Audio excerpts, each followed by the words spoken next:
FPL captaincy this week is super difficult. Do we go with Cole Palmer with the Southampton at home fixture, or do we go with the Egyptian king Mohamed Salah with Newcastle at home? Super difficult choices today to make in my team selection video, and of course we will look as well at my transfer plans going forward into the next few weeks of the game. So without further ado, let's jump straight into today's team selection video.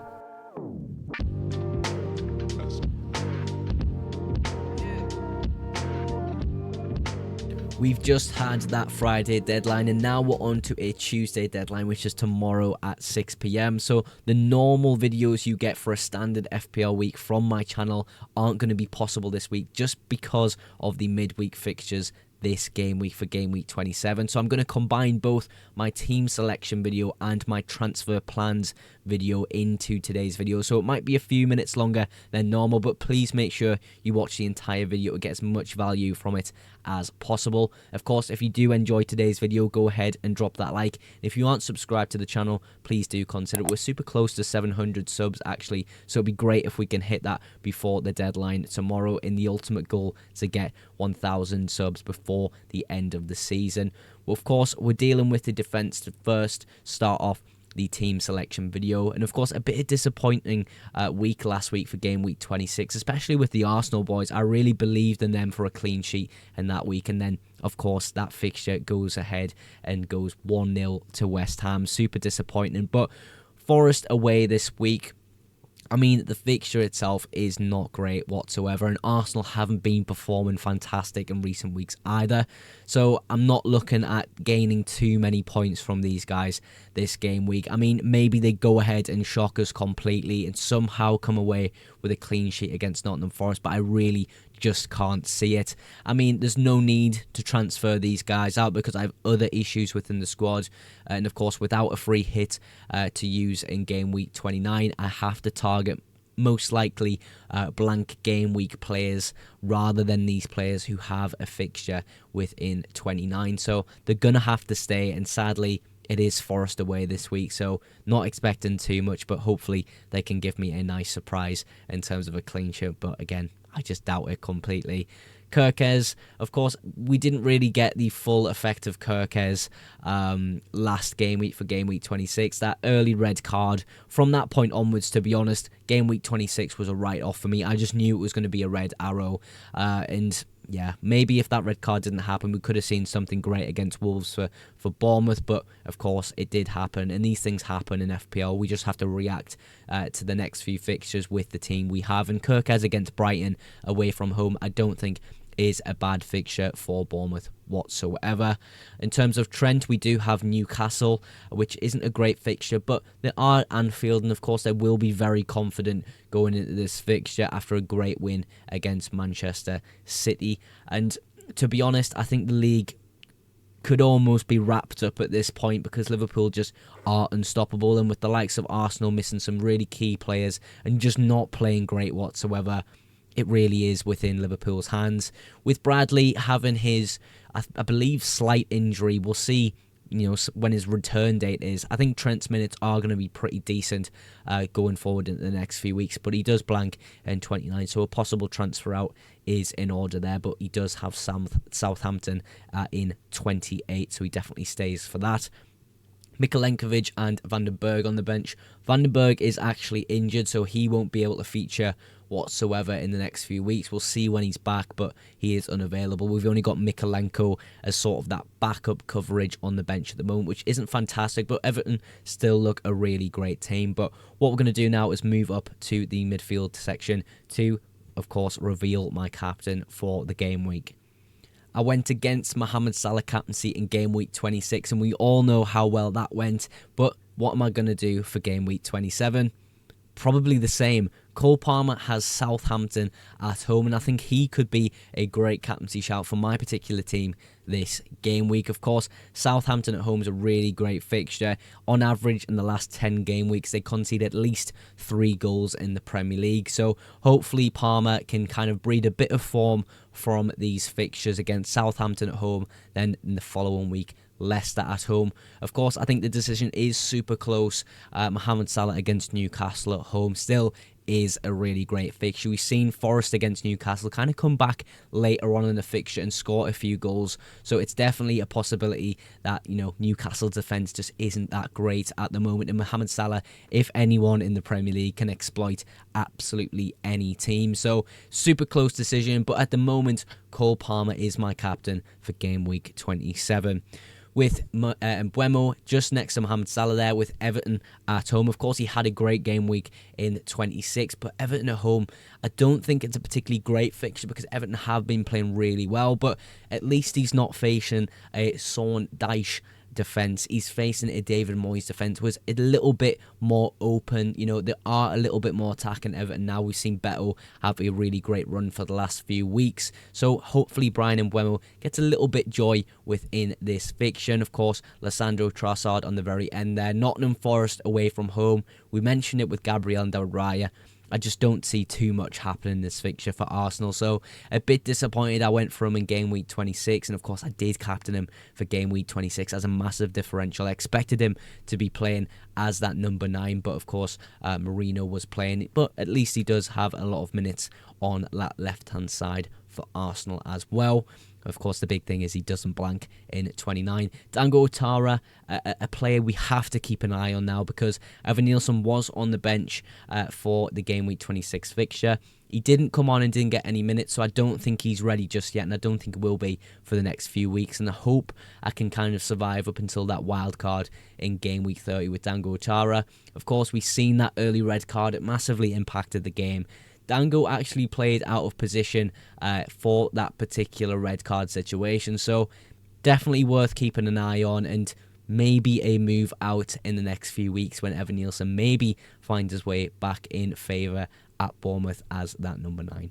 Leading my forward line in game week 27 is the ultimate FPL troll, João Pedro, and of course, Ollie Watkins sat just next to him. Of course, you can sense my anger towards João Pedro because I had him second on my bench for game week 26. I missed out on all of the João Pedro points because we had no idea whatsoever that Danny Welbeck was injured for 26. So what did I do?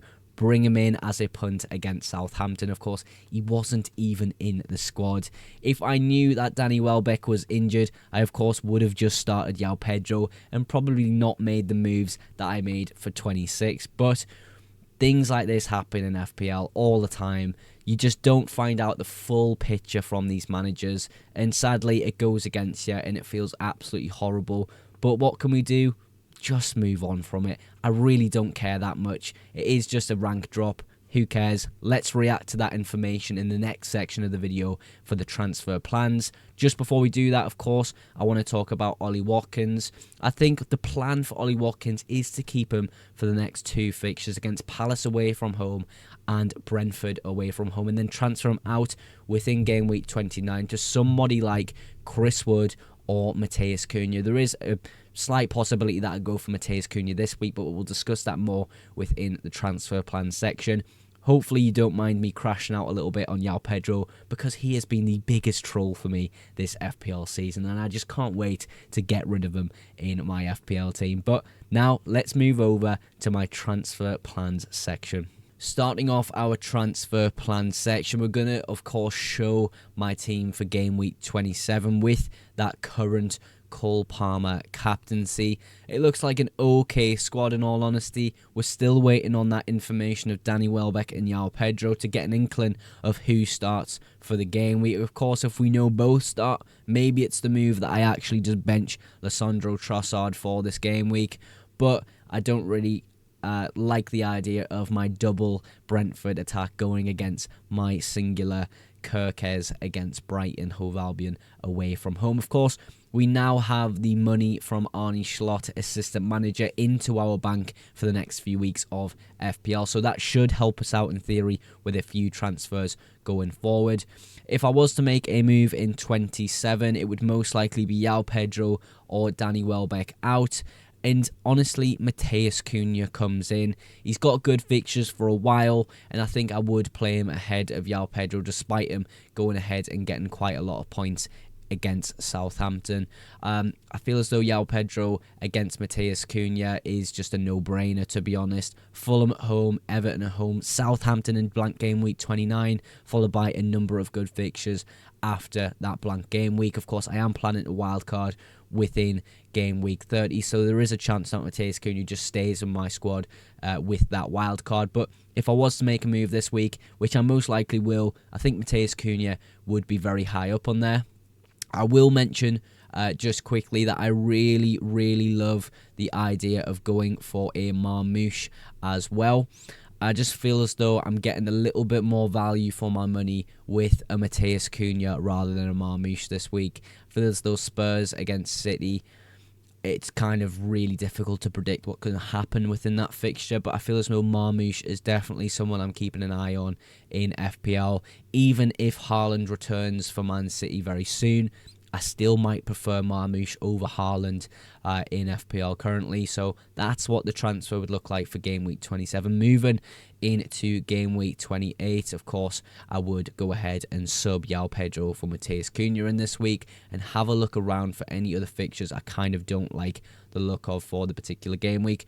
Could be the case I play Mykolenko instead of Kirkes, but at the end of the day, Cunha does clash with Mykolenko in this week, so it would be the case I just keep a hold of that particular move. I would end up captaining Mohamed Salah for the game week against Southampton at home. Back-to-back captains against Southampton at home sounds really great. Cole Palmer and then Mohamed Salah. Yeah, looks a pretty decent team going into blank game week 29 with 2 free transfers. It would be the case that Ollie Watkins leaves the side into possibly a Chris Wood, and then looking to really fill out the team with the subs bench in Mykolenko. You're kind of dealing with only one blank player then, so the case would be that I sell João Pedro and move into somebody else who has a really good singular game week. There are a few players you could punt on and go for. I'm still a bit undecided on who to go for, to be honest, for that third spot. Maybe Marmoush sneaks his way in with that home fixture, and there is a possibility I will have him on my wildcard, so maybe getting him a little bit earlier helps with price rises, but that's kind of how the team would look for game week 29, and of course it would be a blank game week, so it would be really great to have this sort of team for that week. Matheus Cunha would probably end up as my captain. It's a super important game for both Southampton and Wolves, and I think the quality of Wolves, especially with Matheus Cunha, will absolutely shine in this fixture. And of course, a bench of basically players who aren't playing in 29, Mohamed Salah and Trent, as well as Van den Berg, who might be injured still at this point, which is a bit of a worry because if we have an injury within the squad, there isn't bench coverage, but we can take -4, so do other moves within my squad. But that would be the plan up until game week 29, and then in game week 30, I would actually be wildcarding. I think I've decided now that a wildcard 30 is the best route to go within my particular FPL team. But currently, with the information we have, Matheus Cunha would be joining the squad in game week 27, and I would be captaining Cole Palmer in FPL. If you didn't know already, the FPL deadline is tomorrow, Tuesday at 6 PM. So I will be live from 4 PM tomorrow afternoon. So make sure you tune in for that. And of course, I always like to end my videos with a massive thank you to those who support the FPL Mugs YouTube channel. If you did end up enjoying today's video, make sure you hit that like button. And if you aren't yet subscribed to the FPL Mugs YouTube channel, go ahead and click that subscribe button for future FPL videos and of course, deadline streams. But that is absolutely everything for today's video. Thank you again so much for watching, and I will catch you in the next one. Bye for now.